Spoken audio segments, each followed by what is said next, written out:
नमस्कार। आरजेट आनंद all in one channel आपण मानक स्वागत। काली हेतिबा ओ ट्रिपल एसएस रो कमांड एग्जाम रो ओडिया क्वेश्चन पेपर आज हम डिस्कशन करबा। चलंतु आज आरंभ करबा आपण आपण माने चेक करनंतु आपनकर केतरे ठीक आ केतरे भूल होइछि। 121 रु क्वेश्चन स्टार्ट। फर्स्ट क्वेश्चन, मृत्यु परे शबर जो डाक्तरी मईना करे ताको इंग्रजी रे कोन कहा जाए? ऑप्शन ए अच्छी postmortem, post nuptial, post natal, post partum. यार राइट आंसर हम option A post mortem. Then next question, निम्नलिखित शब्दटी केउंटी वैदेशिक शब्द नुहे? इशारा, नोटिस, पुलिस, साहस। यार राइट आंसर हम ऑप्शन डी साहस। यहाँ हूँ देशज शब्द। नेक्स्ट क्वेश्चन, निम्नलिखित केउं वाक्यटी एक यौगिक वाक्य अटे? अजा जितेबाला घरे पहुँचले सेतेबाला घरे रचना नथिला। मनोज श्रेणी रे बसिला मात्र पढ़ी पारिला नाही। दरकार समय से साहाय्य करे ताकू प्रकृत बंधु कहा जाए।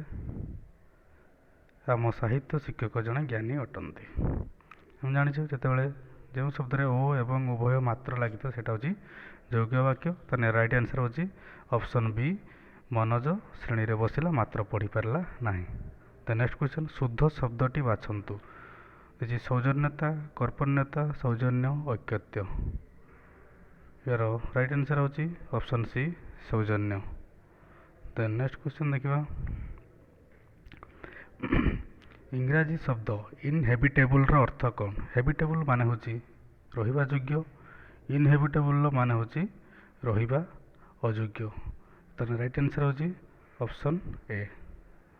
द नेक्स्ट क्वेश्चन, शब्द प्रतिशब्द थिबा जोड़ीटी लिखंतु। गोटे शब्द थिबो सेही शब्दर प्रतिशब्द थिबा गोटे जोड़ी। ऑप्शन ए होची समुद्र सागर, बी होची सरस सुंदर, सी होची जीवन यापन, डी होची अर्थ और अनर्थ। ए बी सी ऑप्शन समान अच्छी बट ऑप्शन डी अर्थर प्रतिशब्द होची अनर्थ। तो राइट आंसर होची ऑप्शन डी। केउं स्थानटी सहायक असहाय बुढ़ा बुढ़ी मानक पई उद्दिष्ट? जोटी बुढ़ा बुढ़ी माने रुहंते जोटा वृद्धाश्रम कहा जाए, जहाँकि ऑप्शन बी हम राइट आंसर जरा निवास। देन देजी गोटे पैसेज 128 रु 132 कहले आम कोटा ठीक आंसर से देखीदे। ग्राबियल मैकमेल किए? से जड़े तेले विशिष्ट अर्थनैतिज्ञ। देन नेक्स्ट क्वेश्चन, भारतर मोट जातीय आयर केते शतांश पुरुष मानक श्रमिक आसी थाए? राइट आंसर होची ऑप्शन सी 82%। उपरोक्त परिच्छेदर वर्णना होइतिबा असमानता रिपोर्ट केउं आधार में प्रस्तुत करा जाए? राइट आंसर होची ऑप्शन बी विभिन्न देशर आय संपत्ति को आधार करी। द नेक्स्ट क्वेश्चन, केउं वाक्यटी ठीक उक्तिटी ठीक वाक्यटी बाछ? पैसेजटी को पढ़िबो को दीटा वाक्य अच्छी गोटे ए गोटे बी, सीटा ठीक वाक्य होची उभय ए और बी। तो राइट आंसर होची ऑप्शन सी। भारतर केउं लोक माननकु को सेवारु वंचित होउचंती? राइट आंसर होची ऑप्शन बी शिशु, महिला और शिशु युवा वर्ग। जमीदार बड़ पुओ सुरेंद्र ए मंदिर तोली। यार ये वाक्य कर्ता किए चिन्ह? कर्ता क्या कहवा आम ना जी किसी करे कराए ताकू कर्ता कहवा। सुरेंद्र हूँ कर्ता। तो राइट आंसर होची ऑप्शन डी।